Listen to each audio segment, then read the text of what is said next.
अस्सलाम वालेकुम जी। Wheels on road में आप सबको वेलकम। और आज हम एक स्कैम के बारे में बात करेंगे जो कि इस वक्त ऑटोमोबाइल इंडस्ट्री का कह लें कि दुनिया का सबसे बड़ा स्कैम है। उसकी वजह क्या है कि लोगों को इसके बारे में 99% लोग हैं जिनको इस बारे में मालूमात ही नहीं है। आज मैं वो डिटेल्स आपको दूंगा सारी, क्योंकि इस वक्त देखा जाए ना, हर तरफ पूरी दुनिया में जो है ना एक ईवी कार्स का दौरा चल रहा है। ईवी यानी कि इलेक्ट्रिक व्हीकल्स का। और हर बंदा जो है ईवी कार लेने के पीछे पड़ा हुआ है। और ईवी बाइक्स ले लें, उसके अलावा आप कंपनीज़ को देख लें तो मोस्टली कंपनीज़ जो हैं ना ईवी कार्स बना रही हैं। जहाँ पर सारी कंपनीज़ ईवी कार्स बना रही हैं वहाँ पे एक कंपनी ऐसी है जो कि ईवी कार्स नहीं बना रही, जो कि है टोयोटा। टोयोटा ईवी की बनिस्बत जो प्रेफर करती है और वो करती है हाइब्रिड कार्स को। तो टोयोटा का कहना क्या है, टोयोटा ये कहता है कि हाइब्रिड कार्स जो है ना वो ज़्यादा रिलायबल हैं बनिस्बत ईवी कार्स के। और ईवी स्कैम क्यों है, मैंने क्यों कहा कि ईवी एक स्कैम है, उसकी वजह ये है कि ईवी की मार्केट में ना एक इमेज ऐसी बना दी गई कि जी हम पॉल्यूशन को कंट्रोल कर रहे हैं, हम इन्वायरमेंट को सेफ कर रहे हैं।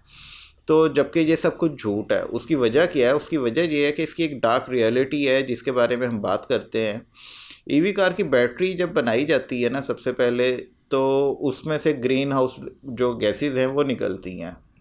उसके अलावा इसके लिए रेयर अर्थ मेटल्स की ज़रूरत पड़ती है, जिसमें लिथियम आ जाता है, कोबाल्ट आ जाता है, निकल आ जाता है। इन चीज़ों की इसमें ज़रूरत होती है। और दूसरी चीज़ ये है कि ईवी कार्स की बैटरी को चार्ज करने के लिए हमें इलेक्ट्रिसिटी की ज़रूरत होती है। और जब इलेक्ट्रिसिटी पे ज़्यादा गाड़ियाँ जो हैं ईवी पे चली जाएंगी तो हमें ज़्यादा इलेक्ट्रिसिटी की ज़रूरत पड़ेगी। जब इलेक्ट्रिसिटी बनेगी कोल या नेचुरल गैसेस से, तो इससे इन्वायरमेंट किस तरह से सेफ़ हो जाएगा।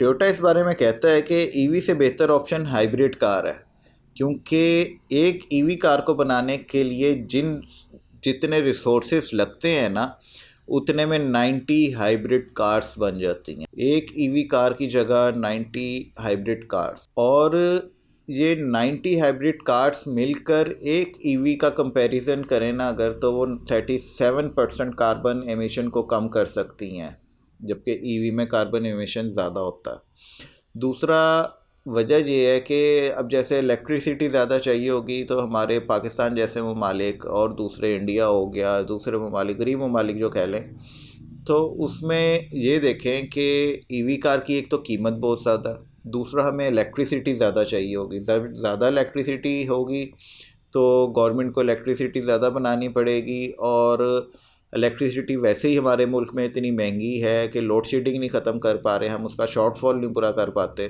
कि जी ईवी कार इतना बैटरी चलेगी, इतनी 1-2 घंटे में चार्ज होगी, 8 घंटे में चार्ज होगी। और कंपैरिजन करेंगे तो ये फ्यूल से ये इतनी सस्ती पड़ेगी। लेकिन उसका जो नेगेटिव पॉइंट है, दूसरी साइड है, वो ये है कि हमें उतनी ही इलेक्ट्रिसिटी की ज़रूरत पड़ेगी और इलेक्ट्रिसिटी की कॉस्ट बहुत ज़्यादा है।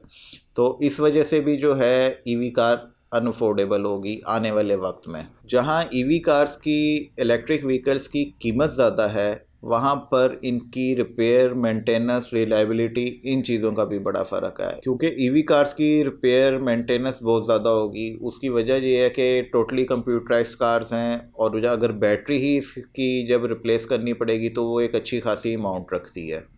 उसके अलावा इलेक्ट्रिकली कोई प्रॉब्लम आ गई तो वो आम मकैनिक या कोई लोकल लेवल का मकैनिक उसे ठीक नहीं कर सकता।